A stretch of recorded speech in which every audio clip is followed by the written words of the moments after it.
Hello and welcome to my latest blog. I'm Brendan McLaughlin, the Programme Director of Working for Wellness, and I'd like to wish you all a Happy New Year. What I'd like to talk a bit about today is in fact about looking forward to the year and thinking about looking after well-being at work in this coming year.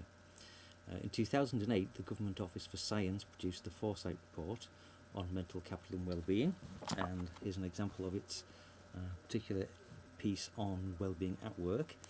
If you Google Foresight Mental Capital, you'll find it all. There are a series of very good reports there, reviewing all the evidence in relation to mental capital and well-being and giving ideas on ways in which you can improve those. And as part of that, the New Economics Foundation were commissioned to produce what became 5 Ways to Well-being. And basically what they did was they reviewed the evidence for what helps people to be mentally well and happier in their lives and came out with 5 key things. And so I just wanted to talk a little bit about those. First of them is connecting, and that's about making connections with people. That's in your community, your family, your friends, but also your colleagues at work. Over many years there's been lots of evidence that actually the connections that you have with people, the social support, can help you to deal with the stresses and strains of life, and so help prevent mental health problems developing. The second was to be active. Getting out, doing things, exercise. NICE recognises exercise as an evidence-based intervention for mild depression. Go out, do things. You tend to feel better if you're more active. Being on a bike or going for a run or even a good brisk walk can be very helpful. Next one is being curious.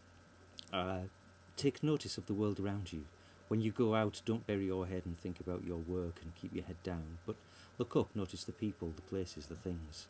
Perhaps the smells, when spring comes and the flowers are out and the daffodils, notice the yellow and look out for the sounds and the smells that you might come across.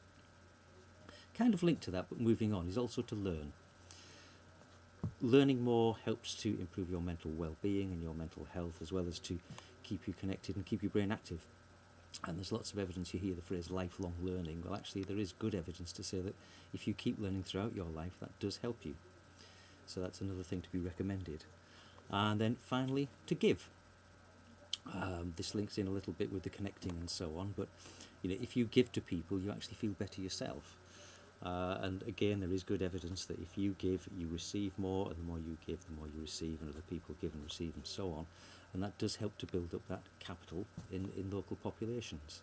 Now, if you think about how these things might apply in the workplace, connecting with your colleagues, giving and sharing with your colleagues, being curious about the workplace, about the things that you have to do, perhaps learning new skills, all of these things can help you to be happier at work.